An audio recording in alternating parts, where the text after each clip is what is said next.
থানাতে ফোন আসছিল আর কি। ফোন আইয়া আমরা সব রান্না করে একজন মহিলা খুব আসছিল, মানে তার বলে মেন্টাল প্রবলেম আসছিল আর কি। তখন আমরা জিপে লইয়া যেতেছি।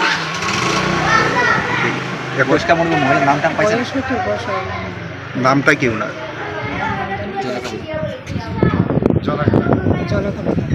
প্রাথমিক তদন্তে কি মনে হয়েছে, কিভাবে মৃত্যু হতে পারে? না, এটা তো ডাক্তারের কাছে নিয়ে যেতে পারে। এখন কি আপনারা পোস্টমর্টম করবেন? তখন তো আমরা নিচে আছি। আপনারা কোন থানাতে গেছেন? আমরা ওয়েস্ট ম্যান কেস থেকে আসছি। আজকে মানে সকালবেলা দেখলাম একজন মহিলা এখানে দীর্ঘদিন ধরে থাকতো এখানে, তো মারা গেছেন। তো আমরা সবাই পাড়ার সবাই মিলে ওনার মানে কবরস্থানের ব্যবস্থা করতেছি, জায়নামাজের এগুলি আর কি, আর অন্য কিছু না। বলুন কি অবস্থায় পাইছেন ওনাকে? না নর্মালি আপনার মৃত্যু হয়েছে, কোনো রোগ টোগ ছিল না। এখানে থাকতে সবার বাড়ি থেকে খাওয়া দাওয়া, তারপরে আমরা সবাই করছি ওনাকে। কি নাম ওনার? ওনার জলা খাবে। উনি বাড়ি কোথায় ছিলেন? উনি বাড়ি এখানে দীর্ঘ তো এখানেই। ওনার স্বামী?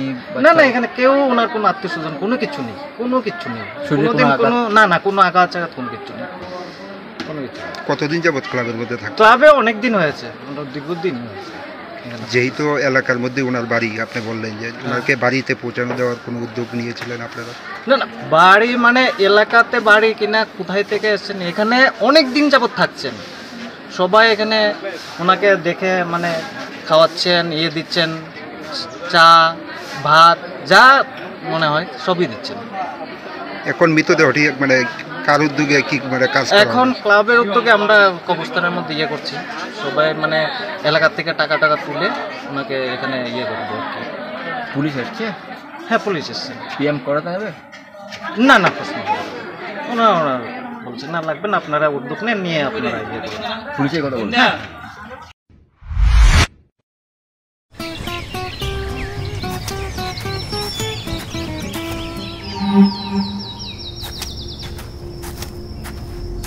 এই তুমি ডিজেন্দার মেয়ে না? শুনলাম তুমি নাকি বিদেশ থেকে ইঞ্জিনিয়ারিং পড়ে এসছো। তা তোমাদের সঙ্গে যে প্রতারণা হচ্ছে সেটা বুঝতে পারছে না? আঙ্কেল কিছু বুঝতে পারলাম না, কি বলছেন? সেদিন তোমাদের বাড়ির সামনে দিয়ে আসছিলাম, তোমাদের বাড়ির কাজ ধরেছো, তা কেমন হয়েছে দেখতে গিয়ে দেখলাম। শুধু তাই নয়, যাদের দিয়ে কাজ করাচ্ছ তারা সিমেন্টটাও এক্সপায়ারি ব্যবহার করছে। আর এইভাবে যদি কাজ চলতে থাকে দেখবে তোমাদের বাড়ি 2 বছরের মধ্যে ভেঙে পড়বে। তাহলে আজকে আমি বাবার সাথে কথা বলছি, তোমার ফোন নাম্বারটা দাও। লিখে নাও। আরে রঞ্জন, মেয়ের কাছ থেকে তো সবই শুনলাম, কিন্তু আমি তো কাজটা ধরে ফেলেছি। হ্যাঁ, এখন কি করব, কোথায় যাব কিছুই তো বুঝতে পারছি না। কেন? ড্রিম কনস্ট্রাকশন আছে তো, গত 5 বছর ধরে ত্রিপুরার সব বড় কাজ ওরাই করছে। আর ডিজেন্দা বাকিদের মতো ওরা শুধু নিজের লাভের কথাই চিন্তা করে না।